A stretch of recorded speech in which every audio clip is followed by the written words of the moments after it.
இயேசு உங்களை நேசிக்கிறார். பிரியமானவர்களே, இந்த நாளில் ஆண்டவர் நம்மளோடு பேசும்படிய வேதத்திலிருந்து ஒரு வசனத்தை கூட வாசித்து ஆண்டவர் நமக்கு கற்றுக் கொடுக்கக்கூடிய ஆண்டவர் நம்மளோடு பேசுகிற காரியத்தை பார்ப்போம். அது ஏசாயா தீர்க்கதரிசியின் புஸ்தகம் 66வது அதிகாரம் 5வது வசனம் எப்படியாக சொல்லுகிறது?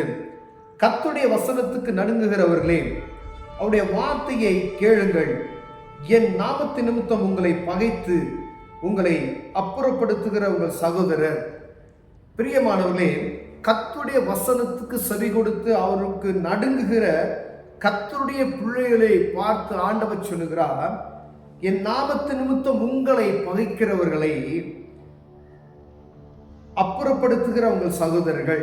ஆண்டவருடைய நாமத்து நிமித்தம் நம்முடைய சகோதரர்கள், உலகத்தில் இருக்கிற எல்லா ஜனமும் நம்ம சகோதர சகோதரிகள் தான். எல்லாருமே ஒரு குடும்பங்களாக தான் ஆண்டவர் படைத்து வைத்திருக்கிறார். பிரிவினைகளை மனிதனாக உண்டாக்கப்பட்டது என்பதை நாம் அறிந்திருக்கிறோம்.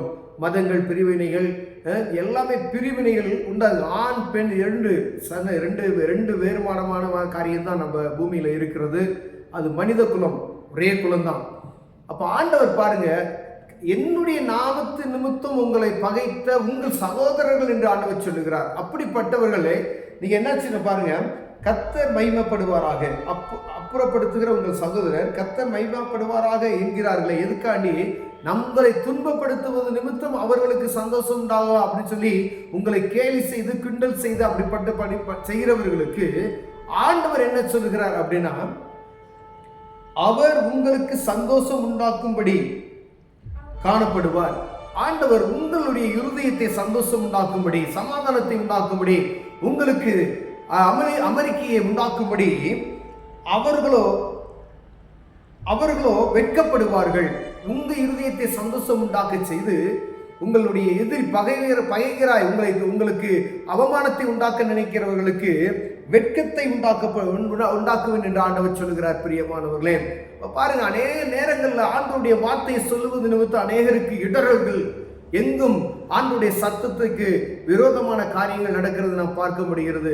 எல்லா இடங்களிலையும் ஆண்டவருடைய ஜெப கூட்டம் நடத்தாதீங்க, அப்படிலாம் பலவிதமான காரியத்தை சொல்லிக் கொண்டு இருக்கிறார்கள். ஆனால் ஆண்டவருடைய நாமத்துக்காய் நீங்க வெட்கப்படுகிறது, நீங்க உங்களை துன்பப்படுத்துகிற காரியங்கள் என்ன சொல்றாங்க? ஆண்டவர் சொல்றாரு பாருங்க, அவர்கள் வெட்கப்பட்டு போவார்கள், நீங்கள் சமாதானத்தையும் சந்தோஷத்தையும் கண்டடைவீர்கள் என்று ஆண்டவர் சொல்லுகிறார். பிரியமானவர்களே, வசனம் தெளிவாக ஆண்டவர் எழுதி வைத்திருக்கிறார்.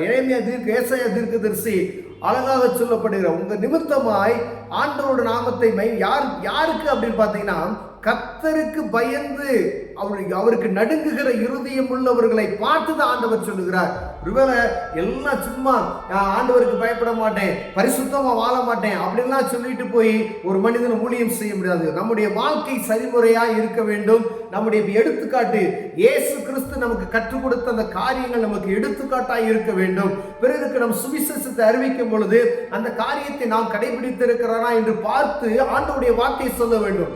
ஏன்னா எல்லாரும் எல்லா காரியத்தையும் செய்துவிட முடியாது. நான் தப்பான ஒரு வார்த்தையை நான் பேச மாட்டேன்னா அப்படி நீங்க பேசாதீங்க நம்ம சொல்லிக் கொடுக்கணும் அவங்களுக்கு. ஏன்னா ஆண்டவருக்கு பயப்படுகிற பயம் இன்னதென்று அவர்களுக்கு போதிக்க முடியாது. அப்ப அதை நம்ம என்ன செஞ்சிருக்கணும்? கடவுளுக்கு பயந்து நடுங்குகிற இருதயம் எனக்குள்ளும் உங்களுக்குள்ளும் இருக்கிறதா என்று ஆண்டவர் பார்க்கும்படி ஆண்டவர் விரும்புகிறார். பிரியமானவர்களே, அப்படிப்பட்ட ஜனங்களுக்கு ஆண்டவர் உங்களை அதன் நிமித்தமாய் உங்களை கஷ்டப்படுத்த நினைக்கிற, துன்பப்படுத்துகிற, உங்களை அவமானப்படுத்த நினைக்கிறவர்கள் வெட்கப்பட்டு போகும்படியாய் உங்களை சமாதானமாய் மாற்றுவேன் என்று ஆண்டவர் சொல்கிறார். பிரியமானவர்களே, சில இடங்கள்ல ஆறுதலற்று போய் இருக்கிற, தனிமையா இருக்கிற அநேக ஜனங்கள் அப்படி இருக்கிறாங்க, அநேக ஊழியர்கள் அப்படி இருக்கிறாங்க.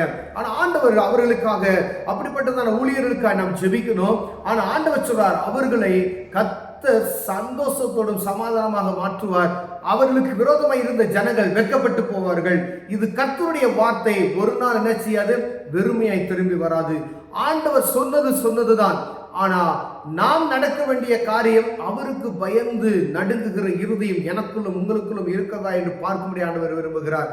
கர்த்தருக்கு பயப்படுகிற பயம் எனக்குள்ள இல்லாதபடி நான் பிறருக்கு சொல்ல முடியாது. நான் சரியா இருந்ததான் மற்றவங்களுக்கு சொல்ல முடியும். கண்களை விடுவோம், ஜெபம் செய்வோம். அன்பின் தகப்பனே, உமக்கு பயந்து நடுங்குகிற இருதயம் உள்ள மனிதர்களை, கர்த்தருடைய பிள்ளைகளை ஆண்டவரே, அப்படிப்பட்டவர்களை வெட்கப்படுத்தினாலும் அவர்கள் சந்தோஷப்பட செய்வீர் என்று வேதம் எழுதியிருக்கிறது. ஆண்டவரே, எங்களுக்கு விரோதமா இருக்கிற எங்க சகோதரர்களை ஆசீர்வதிங்க. அவர்கள் ரட்சிக்கப்பட ரட்சிப்பின் அனுபவத்தை பெற்றுக்கொள்ள அவர்களுக்கு உதவி செய்ய இயேசுவின் நாமத்தில் பிதாவே ஆமென்.